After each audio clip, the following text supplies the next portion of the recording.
پہلے تو آپ ہمارے نہیں، آپ کی تعزیہ اداری کا طریقہ کوئی اور ہو، ہمارے کچھ اور ہو تو آپ ہمارے نہیں۔ آپ ہم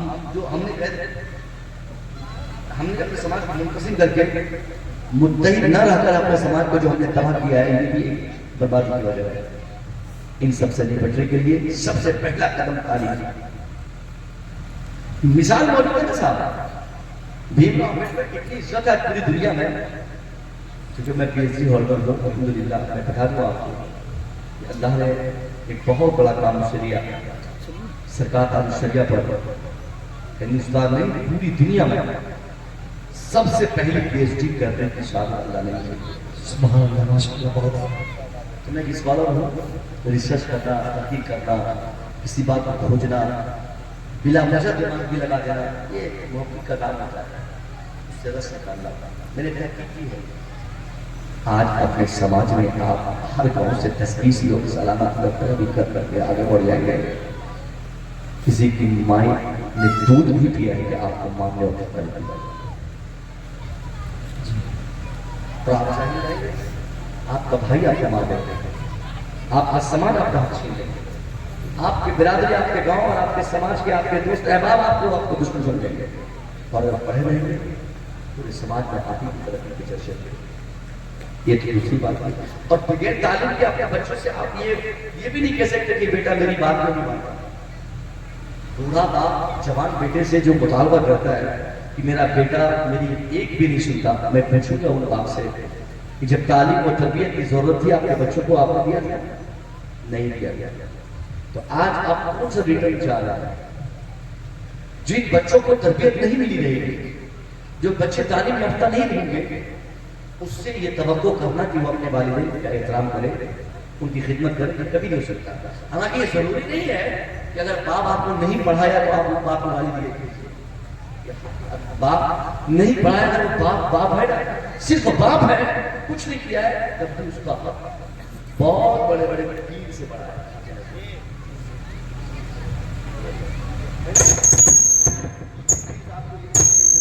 کہ تم اپنے ماں باپ سے زیادہ مجھ سے محبت کرو۔ بچوں یاد نہیں رہے گا، آپ کے گھر میں آپ کے بوڑھے باپ ہوں گے، آپ یہ دماغ میں خرچہ لے کے مت چلے جائیے گا کہ ابا ہمارے لیے کچھ نہیں کیے تو ہم ان کے لیے کچھ نہیں کریں گے، ابا نے گھر نہیں بنایا تو کچھ نہیں کریں گے۔ فیشن کا ہے کہ آپ نے ہمارے لیے کیا کیا ہے؟ لڑکے بولتے باپ کو کیا کیا ہمارے لیے؟ کچھ کیا ہے؟ گھر تو میں نے بنایا، بہن کی شادی میں نے خود کرائی، یہ کام میں نے کیا، وہ کام میں نے کیا، آپ نے کیا کیا پیدا کر کے چھوڑ دیا؟ ارے بھیا، آپ کا باپ اگر پیدا کر کے بھی چھوڑ دیا ہے، پھر بھی آپ کے باپ کے ساتھ ہی آپ کے جنت کے معاملات پورے ہوئے۔ باپ نہیں چاہے، پوری دنیا چاہے، اللہ آپ کو جنت نہیں دے گا۔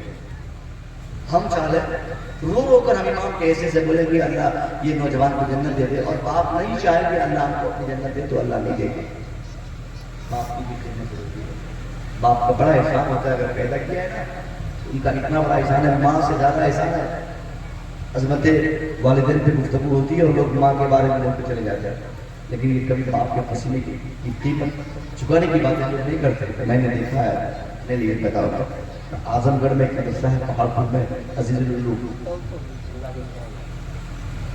اعظم گڑھ شہر میں، ثانیت میں پڑھا تھا۔ میرے والد محترم رمضان شریف کی جو بڑی چھٹی ہوتی ہے اس سے پہلے منی آرڈر سے پیسے بھیجے تھے، پیسہ نہیں پہنچ پایا، اخیر میں رمضان شریف قریب آنے کو تھا، ابا خود ہی ٹرین سے سفر کرتے ہوئے لینے کے آئے، سارے پیسے تھے جو ختم ہو گئے۔ مغل سرا جو اسٹیشن ہے وہاں پر چند کے 4 کیلے والی صاحب نے اپنے دے کھانے کے لیے، ان 4 میں سے 3 میں نے کھایا، ایک ابا کا میں نے کھانے دیا کہ ابا کھا لیجیے، انہوں نے کہا کہ میں نہیں کھاؤں گا، مجھے بھوک نہیں لگی۔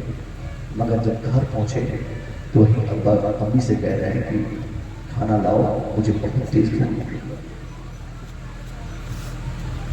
باپ کا بڑا احسان ہوتا ہے آپ پہ۔ اللہ کی رضا کا ایک راستہ یہ بھی ہے کہ آپ اپنے والدین کو خاص طور پہ باپ کو راضی کریں، باپ کی خدمت کریں۔ آپ کماتے ہو بیٹا؟ کماتے ہو؟ والد صاحب ہے بیٹا؟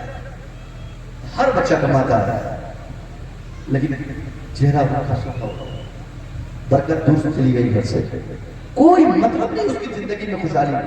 وجہ وہ دبئی میں ہے، وہ دلی میں ہے، وہ پنجاب میں ہے،